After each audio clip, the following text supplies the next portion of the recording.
Hello guys, मैं Ravi Sharma Multi E Learning से। पिछली वीडियो में हमने सीखा था आरसीएम। आज हम सीखेंगे RCM under import of service. अगर आप देश के बाहर से कोई भी सेवा लेते हैं, देश के बाहर से समझ गए होंगे, रिपेयर एंड मेंटेनेंस की सर्विस लेते हो, किसी भी तरह के गुड्स या किसी भी तरह के इंटरनेट, किसी भी तरह की कंसल्टेंसी सर्विस, मतलब कुल मिला के आपने देश के बाहर से कोई भी सेवा ली है तो आपको उसका टैक्स भी गवर्नमेंट को देना होता है। उसे भी हम आरसीएम के नाम से ही जानेंगे। तो आइए एंट्री करके देखते हैं किस तरह से। इसकी एंट्री भी आपके उसी परचेज वाउचर के अंदर होगी। और सर्विस है तो सर्विस की एंट्री ऑल्ट आई अकाउंटिंग मोड में की जाती है जब यहाँ पर्टिकुलर आता है। अगर गुड्स होता है तो भी alt I name of item mode में की जाती है, आइटम मोड, जबकि मुझे ऑल्ट आई करना है क्योंकि मैं सर्विस की एंट्री करूंगा। तो हम एंट्री करके देखते हैं। 1 मई को मैं एंट्री कर रहा हूं।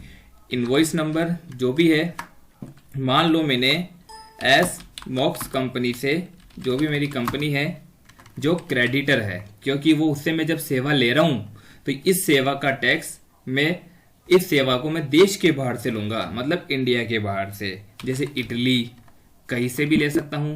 देश की बाहर की कंपनी है ये। ओके, तो अब यहां इटली हो गया, बाहर का जीएसटी नंबर होगा नहीं।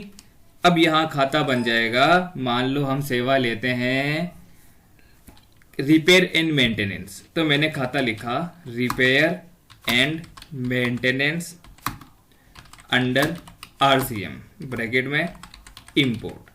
इंपोर्ट इसीलिए लिखा क्योंकि ये सेवा मैं देश के बाहर से ले रहा हूं। उदाहरण हम ये ले रहे हैं कि मान लो मेरी कंपनी की तो कोई मशीन है जो देश के बाहर से खरीदी हुई है और वो मेरी मशीन रिपेयर करने आया हुआ है।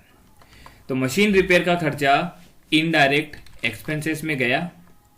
सर्विसेज में यहां यस किया जाता है।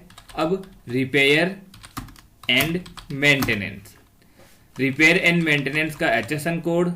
तो अब यहां पर चूज होगा इंपोर्ट टैक्सेबल। आपको एक बात बता दूं, देश के बाहर से जब कोई सप्लाई हम लेते हैं तो उसका टैक्स यहां की गवर्नमेंट में जमा कराया जाता है, जिसे रिवर्स चार्ज कहेंगे, और जितना भी चुकाएंगे उतना परसेंटेज।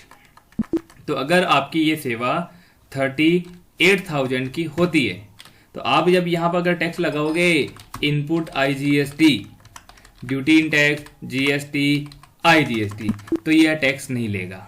क्यों नहीं लेगा? क्योंकि ये टैक्स गवर्नमेंट को जमा होगा आरसीएम के नाम से। जैसे कि आपने पिछले वाले आरसीएम का टैक्स देखा था, तो इसी तरह से इसका भी आरसीएम का टैक्स हम यही देखेंगे। डिस्प्ले स्टेचुरी रिपोर्ट, जीएसटी और जीएसटीआर 2 में। नॉर्मल आरसीएम जो होता है उसका टैक्स हम यहां देखते हैं इस जगह। इसका टैक्स दिखाना चाहिए इस जगह, लेकिन क्यों नहीं दिखा रहा? दरअसल एंट्री हमने मई में करी है, जबकि रिपोर्ट जो खुली हुई है वो अप्रैल महीने की है।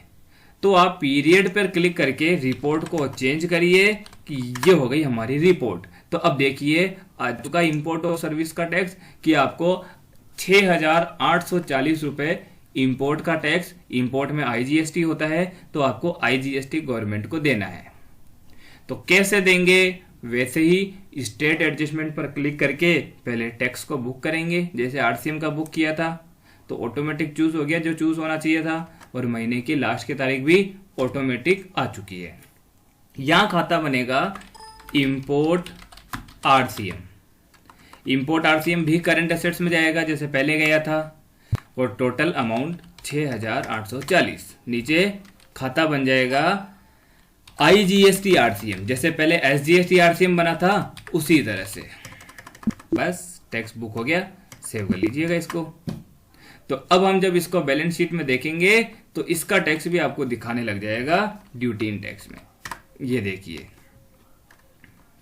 आ गया आरसीएम, ये वाला आईजीएसटी आरसीएम।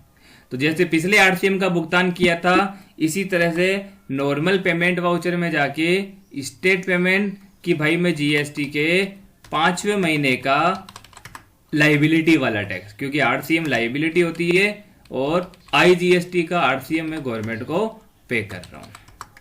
ठीक है, तो माल खरीदते समय हम जो डिटेल पे करते हैं तो उसी तरह से जैसे पिछले एंट्री में मैंने आपको समझाया था कि जब हम आरसीएम चुकाते हैं तो वो हमारे इनपुट खाते में आके जुड़ता है अगले महीने।